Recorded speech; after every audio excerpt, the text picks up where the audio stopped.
Do you do that? Do you take like an antihistamine or something? No, I have a problem. Really? My wife said if I ever get insomnia, she's going to put an airplane seat in the bedroom. You just pass out immediately. Gone. I can't. I used to drink. I was like, I'll drink and that'll make me sleepy. And that would just make me drunk and belligerent. And you just start talking to people? No, I don't talk really? to them. I just get off and get pissed off. My car's not here. Where the fuck's my car? So if you fly from New York to LA, which is like a full fucking 6 hours, don't kid yourself. It's longer because of the wind. Yeah. You don't take an hour nap? I force myself. If I don't force myself to close my eyes, I will work. I'll just work the whole time and then arrive just pissy and tired. Yeah. Why don't you take like a now I take I avoid drugs assiduously, but I'll take like a Benadryl because it'll make me just word you said? Assiduously. 1380, huh? Hey, SAT word.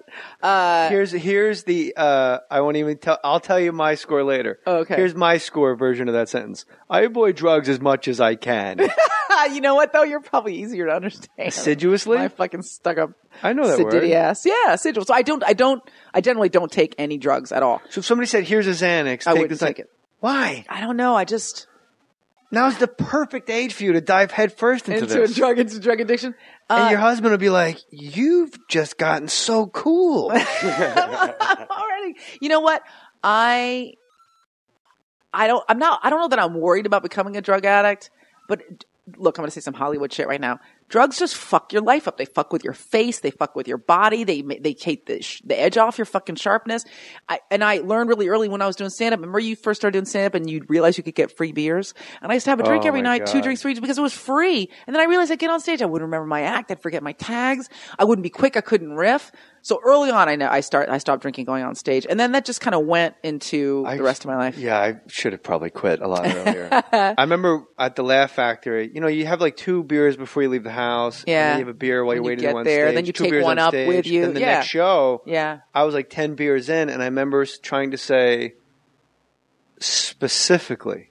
I started trying to say specificity.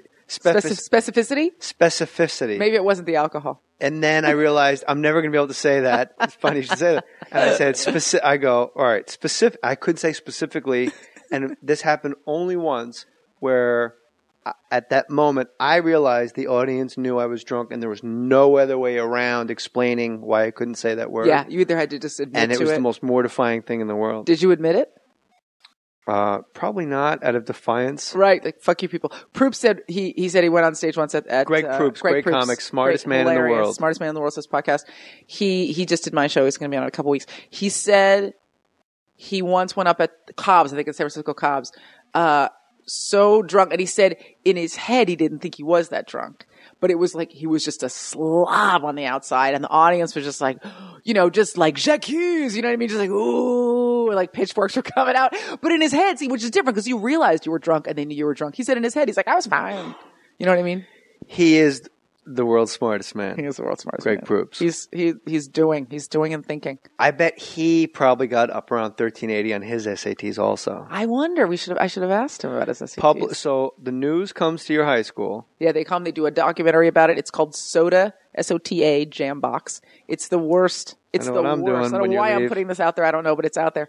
But Margaret's in it. I'm in it. And it's just this terrible documentary about my school of the arts, my high school. And are you goggled there? I'm not goggled, but I am insanely nerdy. I've got like this kind of it's not a Jerry curl. It's just like a really bad kind of stringy wave. I bet I think you're precious. And I sound so rheumatic. Like my note, I'm I'm late to my audition.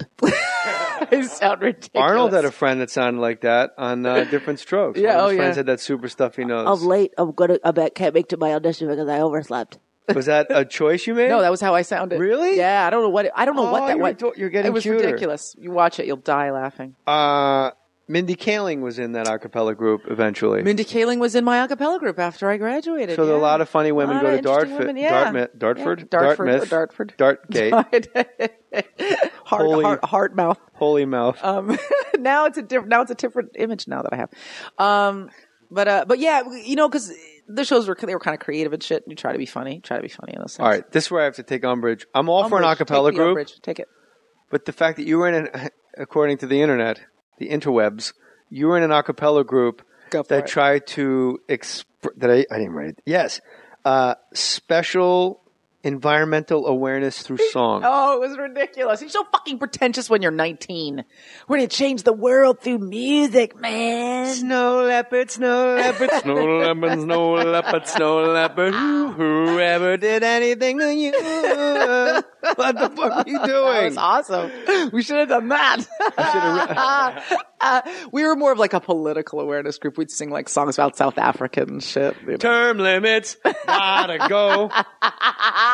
No more pork for you, my friend. We're sending you out in the streets. This bill, pork. That bill, pork. Community organizing. You can't leave here. You can't even come close to leaving here without. You said you do a walk-in. I do a walk-in. It's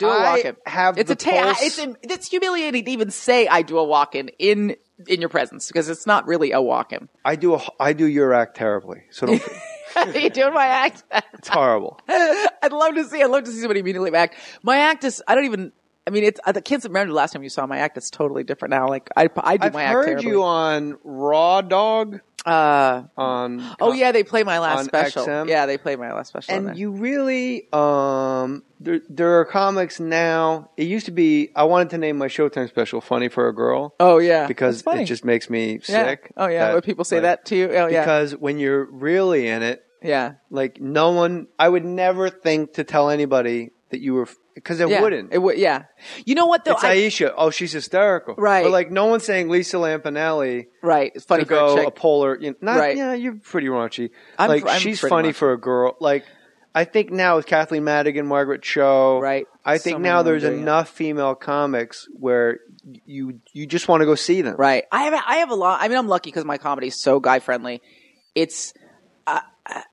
My show's it's dirty. It's for grown-ups, but it's not like Def Comedy Jam. I mean, I try to do what we do on Archer, which is, this is the comedy I've always done, but like it's a good example where Archer's filthy and smart. I try to do a show that's smart, but also completely filthy.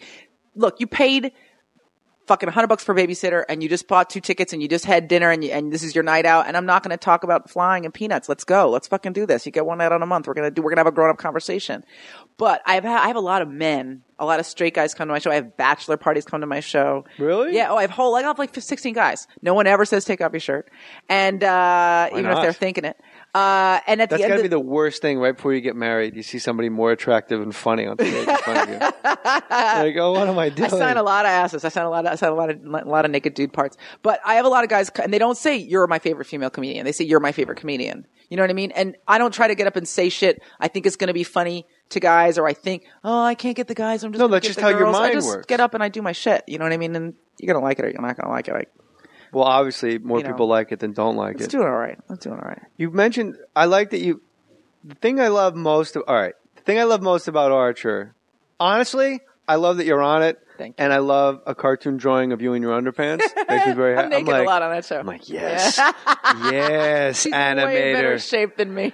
Emory University drawing major. Yes. 2 years of art community college. Let's go. Tech Nines and leggings. Yes. But I love on Archer that there's like, you guys are on cell phones, but then a guy has to get like his card punched to get into like a cafeteria.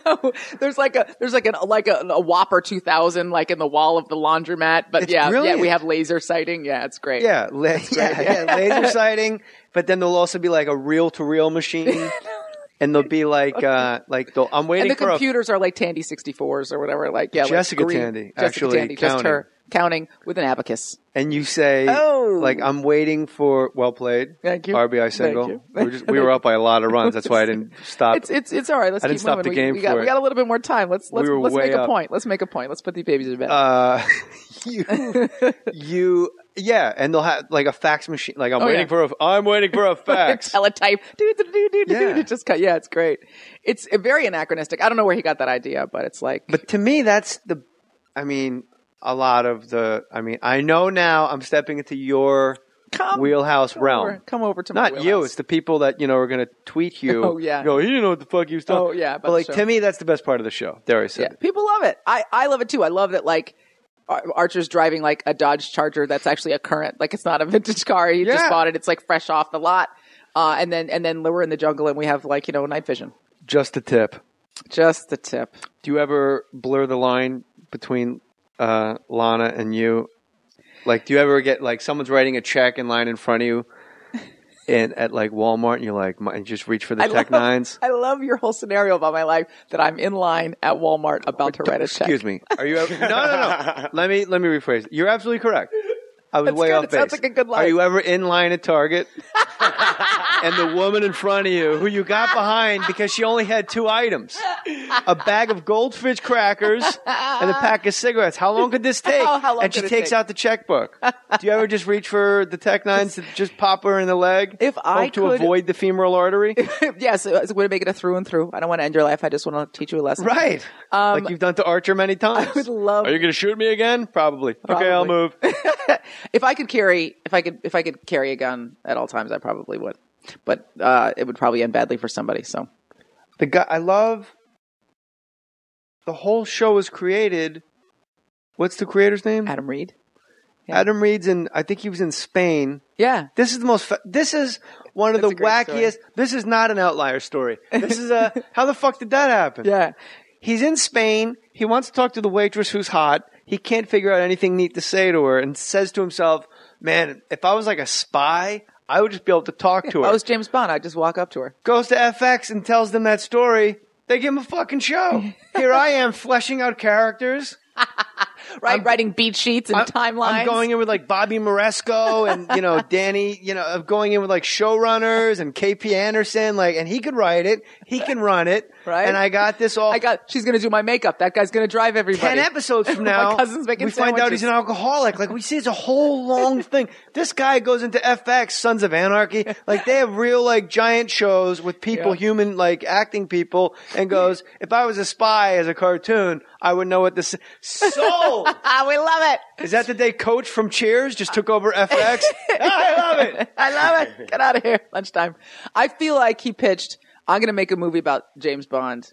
If James Bond was who James Bond really is, which is an alcoholic prick. And he was. A movie the original or a James cartoon? Bond, well, a cartoon. The original James Bond was an alcoholic prick. He was always fucking drinking. He was fucking girls and kicking them out of bed. You know what I mean? And then he'd some asshole quip. I'm reading the original books right now. Yeah. It is insane how often he calls women silly bitches. Every 3 paragraphs, there's a fucking... So they paired that out for the film franchise. I still don't know how they got away with it. He smokes 4 packs a day in the book. Right? He's like a lecherous fuck in the book. Like an asshole, right? In the movies, he's Yeah. To get Mr. super Debonair, sidetracked real quick, I don't know how, as a child I didn't, and now I don't. How do they ever clear Pussy Galore? I don't know, and I did it. I made a Pussy Galore joke online yesterday, and I thought the only way I'm able to say the word, I'll say it on stage, but the only way I'm able to put the word pussy on the internet is because this is a character in a James Bond movie, and thank God for them. Pussy Galore. That was her name. That was her name. Pussy her Galore. name is Pussy Galore. Yeah, that was her name. If you want pussy, I have more than you need. A veritable cornucopia. A cornucopia. A bottomless cornucopia. A bottomless. Endless supply. Would you say I have a plethora? A plethora. Would you say a wide variety? A plethora? What am I quoting? Indefatigable. What? Indefatigable supply. An indefatigable. Man, you're smart. Guess what I got on my SATs? Tell me. I want you to guess. No, because I didn't. Okay. 1120. Oh no, sweetheart. I got a 1600. Did you really? No, I'm kidding. Go lower. Lower. Way lower. How's this? Oh, what'd you say first? I said 1120. Okay, I want you to go way lower. Okay. 860. 880. Nice. I took them 3 times, but it's a racially biased test. It is. They hate white people over there. I took the Princeton Review twice, and no matter how you fucking grilled my brain, 880. I got to tell you something. That test is, I think that the whole testing environment is punishing. I did well the first time. I went back the second time to take it again. And I think I did it to prove a point. So I went out and raged with my friends all night the night before and stayed up all night and then went straight to the test. I went to Santa Cruz. They dropped me off on the way back from Santa Cruz to San Francisco, at the test. And I did not get that same score the second time. I got a significantly lower score the second time. And it was a wash. You can always throw out your lowest score. Did you and Doug Benson and Super Jaime, his SAT scores went up 300 points? When he was stoned? When he was crazy stoned.